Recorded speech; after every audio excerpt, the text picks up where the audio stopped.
Damn, you Ashira, go on with your bad self. Hey, what is going on, everybody? Ali here, and welcome to my Hybrid Heart Magus Academy Ataraxia episode 5 review. That was something. First of all, the animation was kind of choppy in the entire episode, so the episode wasn't too great with the animation, but we also got a quick flashback in the beginning with forgot her name, Hayuru, who it was a scene from when before they got into onto the ships to leave the land on Earth because of the dimensional beings and stuff.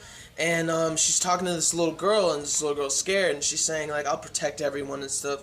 And then it comes back to the present, and first thing that his sister, Kuzuna's sister, develops some kind of, like, space simulation place where he can simulate, like, dates and stuff for the girls, so he can be a little closer to them so they can open their heart hybrids and to get their, like, more weapons and stuff.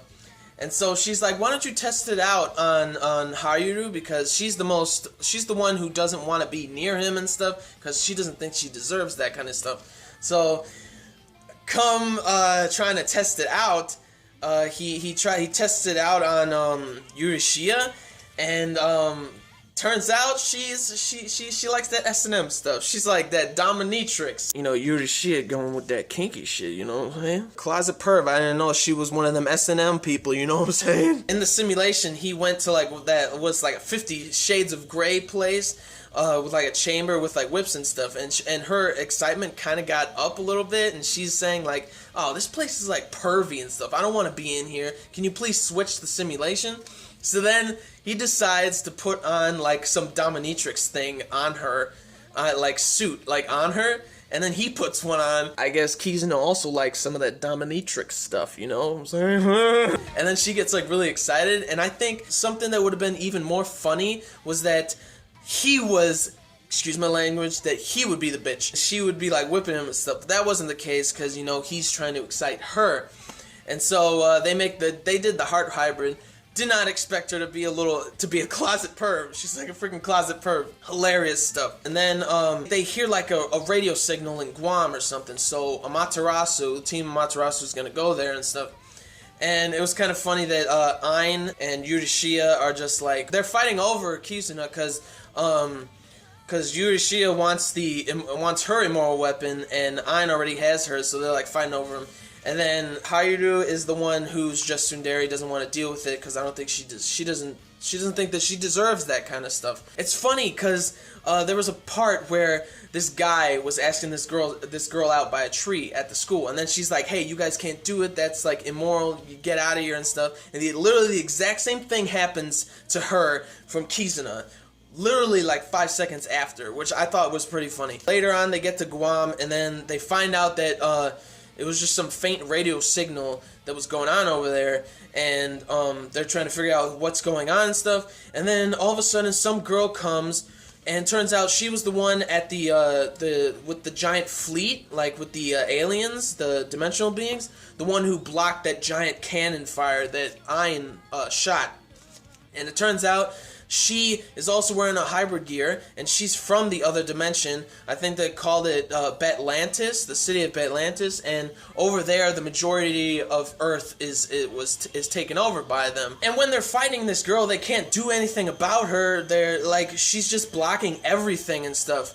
And it goes back to that girl, she's about to split open like the time dimension place because she's getting bored. They're boring her and stuff. So she sends out this giant 3-headed Hydra behemoth looking dragon thing, and Hayuru basically goes off and loses it because apparently that is the monster that completely destroyed, like in the flashback. We don't see it, but that's the thing that basically destroyed like this giant ship of like people, and she couldn't save everyone, and that's why she keeps going to a flashback of this burnt teddy bear from the little girl, because she thinks that little girl died. Maybe she didn't die, but it kind of looks like she did. The ending of the episode is the giant 3-headed dragon comes out of nowhere, and Amaterasu can't do shit. They can't do anything to it. and they don't know like what's gonna happen. I think he's gonna I think Hayuru's gonna get into more weapon from Kizuna. They're gonna do a little something's gonna happen there. And they're backed into a corner with this girl that has a hybrid gear from the other dimension and stuff. And I think Kizuna's mom went to that other dimension. I seriously think that. And so yeah, it ends with that dragon coming, and then Hayuru just completely loses it and the trauma like kicks in, but she goes to it and tries to destroy it. It's not working. Nobody's working. Nothing's working. It's crazy. And yeah, it was a good episode. The animation was not good, so I'd give it like a 7.5 out of 10. But yeah, that's it for this one. So like the video if you did, like the video if you like that S&M stuff that Urashima was getting on with Kizuna. That shit was funny. It made me laugh for some reason. But and comment down below on your thoughts of the episode.